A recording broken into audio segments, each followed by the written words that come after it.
আজকে ঢাকার যে পরিস্থিতি আগের তুলনায় অনেক ভালো। দেশের মানুষ যারা গ্রামে ছুটি কাটাতে গেছে সকলে ঢাকার দিকে ফিরছে। তো আজকে তেমন যানজটও নাই, চলাফেরার সুবিধা। এমন আবহাওয়া থাকলে, এমন চলাচল থাকলে আমরাও যারা আছি মানে স্বল্প আয়ের মানুষ যারা আছে, যারা ঢাকা শহরে আসে কাজকর্মের জন্য, তাদের জন্য অনেক সুবিধা হয় আর কি। আজকের আবহাওয়া খুবই ভালো এবং রাস্তাঘাটে যতটা জ্যাম নেই। তো এভাবে আমরা চাই যাতে সবসময় যাতে আমাদের রাস্তাঘাটটা এভাবেই পরিষ্কার থাকে, যানজটটা খুব কম থাকে। ঢাকাতে চলাফেরা করতে ভালোই লাগে, কারণ ঢাকা শহর সবসময় যানজটের একটা বলাই হয়। ঢাকা শহর মানে যে সমাগমের শহর, মানুষ সবসময় ভরপুর থাকে। কিন্তু এখন ঢাকা শহরটা একবারে ফাঁকা বলতে হয় যে একবারে ফাঁকা তাও নয়, মানুষ ঢাকার দিকে ফিরছে। তো রাস্তাঘাটের পরিবেশ ভালোই আলহামদুলিল্লাহ, কিন্তু দিনের আবহাওয়ার কারণে অনেকের অনেক ক্লান্তি ভোগান্তি করছে।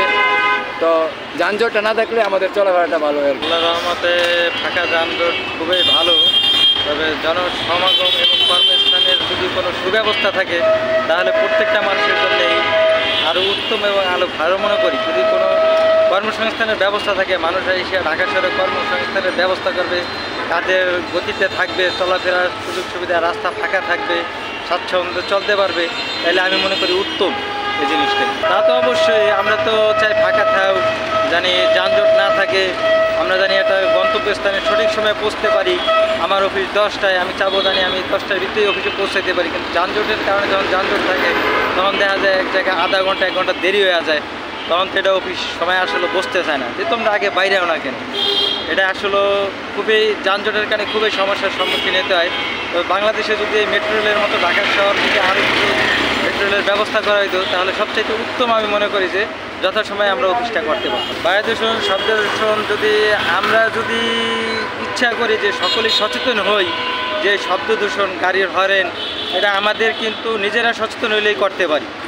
যে আসলে ওই শব্দ দূষণটা জনসম্মুখে করা উচিত না, বাচ্চাদের ক্ষতি হয় বা অনেক মানুষের ক্ষতি হয়, তাদের হাড়ের সমস্যা। তাই শব্দ দূষণ, বায়ু দূষণ আমাদেরই সচেতন হইতে হবে। যদি আমরা সচেতন হয়ে প্রত্যেকটা নাগরিক, তাহলে আমরা মনে করি যে সবাই স্বচ্ছ হতে পারবে। এটা সম্পূর্ণই নাগরিকের উপর নির্ভর করে। এবং যারা গাড়ির ড্রাইভার আছে, যে ড্রাইভার ভাইরা মনে করে যে না আমরা একটু সচেতন হবো, বা পুলিশ ভাইরা যারা আছে প্রশাসনিক পোস্টে, সার্জেন্ট ভাইরা, তারা সকলেই যদি ঐক্যবদ্ধ হয়ে যদি কঠোরভাবে কাজ করি, তাহলে আমরা মনে হয় সব কিছু থেকে মুক্ত থাকতে পারি শব্দ দূষণ থেকে।